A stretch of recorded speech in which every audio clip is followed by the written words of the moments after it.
Hey everybody, what is going on? I hope you guys are all doing well, and welcome to another tutorial video. In this video, I'm going to be showing you guys how you can create a bot versus bot game on chess.com. So let's get right into it.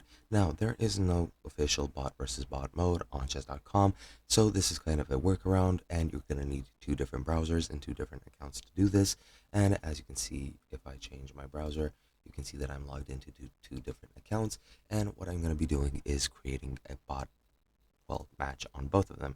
Just go to play, click play computer, select the bot you want, and I'll be doing the same on this browser as well.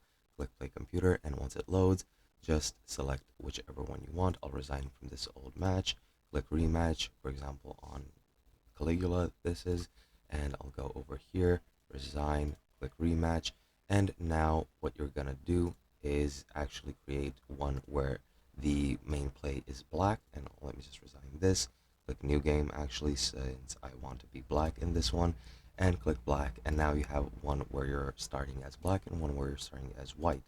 Now what you're gonna do is wait for the bot to make its play. In this case, it's pawn to d3, and I'm gonna make that same play in the different window, and now wait for the response from this bot, and then make that same play as blue on the other board. And that's pretty much all you need to do. Hope you guys enjoyed, and I'll be seeing you guys in another video.